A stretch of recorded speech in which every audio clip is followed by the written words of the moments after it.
बिस्मिल्लाहिर्रहमानिर्रहीम। पाकिस्तान के army chief और फील्ड मार्शल वाशिंगटन जा रहे हैं। ख़बर कंफर्म नहीं है लेकिन ख़बर है, सरकारी तौर पर कंफर्म नहीं है, लेकिन अमेरिका के ज़राए ये बता रहे हैं कि जी वो 14 तारीख को वाशिंगटन में बहुत बड़ा एहतजाज किया जाएगा जनरल आसिफ के ख़िलाफ़ और इमरान खान की हिमायत में।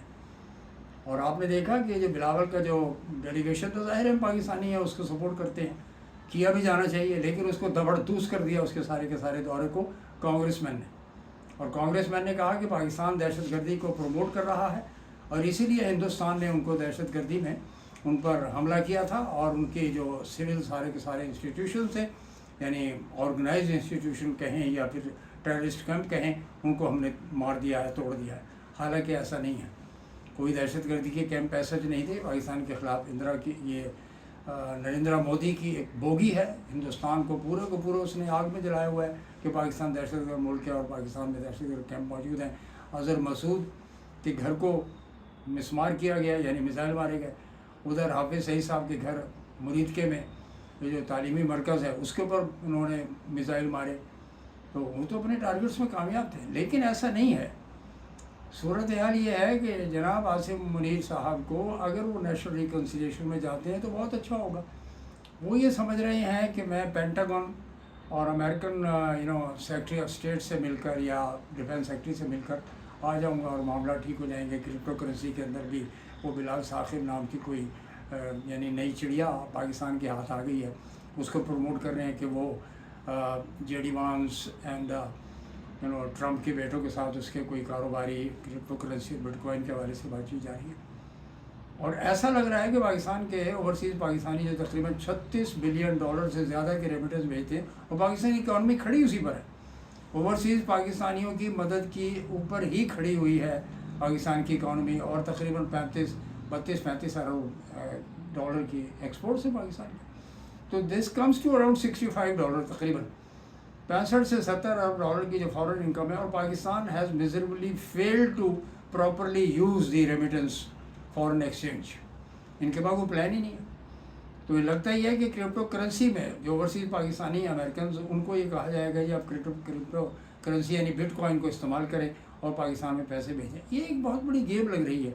और इसमें आसिम मुनीर साहब के बारे में जो अभी खाना काबा में गए, उनके लिए दरवाज़ा खोल दिया गया और उसके साथ मनी लॉन्ड्रर 47 के वज़ीर आज़म वो भी शामिल थे।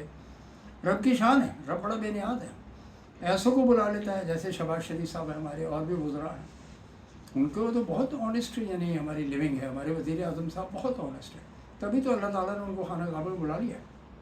ये वो सवालात हैं जो जनरल आसिम मुनीर साहब को फेस करना पड़ेंगे वाशिंगटन में।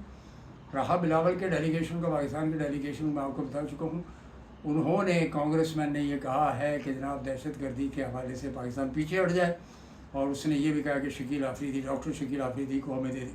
पोलियो टीम के ज़रिए उसने पता किया था, पोलियो टीम को हेड कर रहा था और वो CIA इंटेलिजेंस का काम था। पाकिस्तान के इंटेलिजेंस इसमें फेल होगी जब उसामा बिन लादेन के ख़िलाफ़ ऑपरेशन किया गया था। यही रजीम था जो मौजूदा रजीम है। फ़र्क ये है कि वज़ीर आज़म PMLN का है, उस वक्त वज़ीर आज़म और सदर पीपल्स पार्टी के थे, और जनरल क्यानी जो थे वो पाकिस्तान के आर्मी चीफ थे। राव साहब जो थे पाकिस्तान के एयरफोर्स के चीफ थे। किसी में जुर्रत नहीं हुई कि अमेरिका के एक हेलीकॉप्टर को जो है वो रोक सके, किसी में जुर्रत नहीं थी। उसामा बिन लादेन को मारा गया, ऑपरेशन उनका एक हेलीकॉप्टर गिरा ज़रूर था, लेकिन मारा गया उसको, और वहाँ से उसकी लाश को लेकर गए और समंदर बुर्द कर दिया गया उसको। आलम इस्लाम खामोश रहा, क्यों कि वो दाइश का सरबराह था। दाइश को यानी क्या कहना चाहिए उसको, उसकी जो ऑर्गेनाइजेशन थी उसामा बिन लादेन की, वो उसको प्रमोट कर रहा था। अलकायदा के बाद दाइश निकली।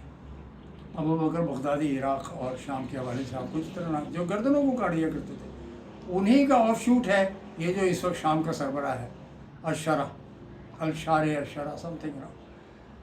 इन्होंने तो पहले दिन कहा था कि हम तो यजीद पे बैठ लेंगे। तो सिनारियो चेंज हो रहा है आलम इस्लाम के अंदर, आलम इस्लाम के बाहर, पाकिस्तान के अंदर, पाकिस्तान के बाहर, साउथ एशिया के अंदर, साउथ एशिया के बाहर। चीन के ख़िलाफ़ एक महाज बनाने की कोशिश की जा रही है, और जबकि चीन ने साबित किया कि वो बेहतरीन दोस्त है तुर्की के साथ पाकिस्तान का, और चीन ने साबित किया। अभी तो वहाँ पे एक अजीबो गरीब यानी डेवलपमेंट टेक्नोलॉजिकल ये हुई है कि वो बोइंग और एयरबस 350 का जो नया मॉडल है उसके भी ऊपर एक मॉडल लेकर आ रहे हैं। वो 2029 में ले आएंगे, 3 साल के बाद। तकरीबन कोई 300 पैसेंजर्स की गुंजाइश होगी और सुपर सोनिक तक जा रहे हैं हम लोग। कहते हैं जी कमर्शियल फ्लाइट को हम सुपर सोनिक, यानी आवाज़ से तेज़ रफ्तार। तो ये टेक्नोलॉजिकल एडवांसमेंट्स हैं। कभी भी लोगों ने समझा था कि चाइना जो है उसकी टेक्नोलॉजी इतनी एडवांस हो जाएगी कि अमेरिका का मुकाबला करेगी। मसाइल अपनी जगह मौजूद है, मुश्किलात मौजूद हैं। अगर शिमला एग्रीमेंट ख़त्म हो गया है तो ज़ाहिर पाकिस्तान हो या हिंदुस्तान जो भी बढ़कर उठा ले कश्मीर को। अगर पाकिस्तान में तब पड़े तो खुदा कश्मीर को ले ले, और अगर इंडिया में तब पड़े तो पाकिस्तान के कश्मीर को ले ले। मुझे लगता है कि ये जंग जो है होगी, लेकिन फिर उसमें मुदाखलत की जाएगी।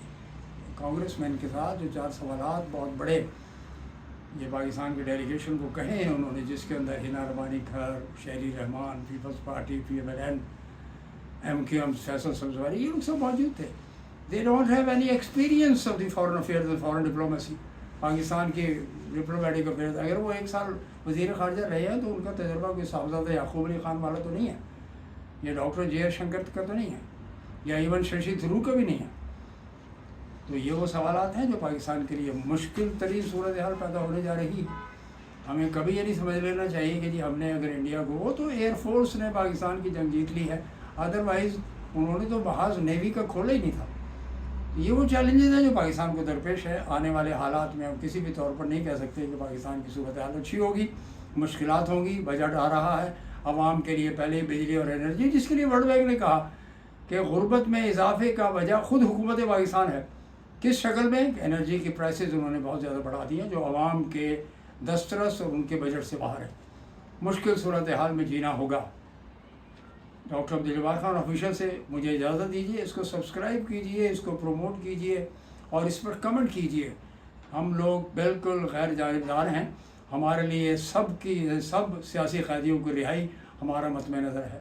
और अगर एडवर्स कमेंट कोई साहब देते हैं तो वो उनका ज़ाती फ़ेल है। अगर वो अखलाक के मकारम और अखलाकियात से गिरे हुए हैं तो उसकी तरबियत का फ़ुक़दान है जो वालिदैन की गोद से उनको हासिल होती है।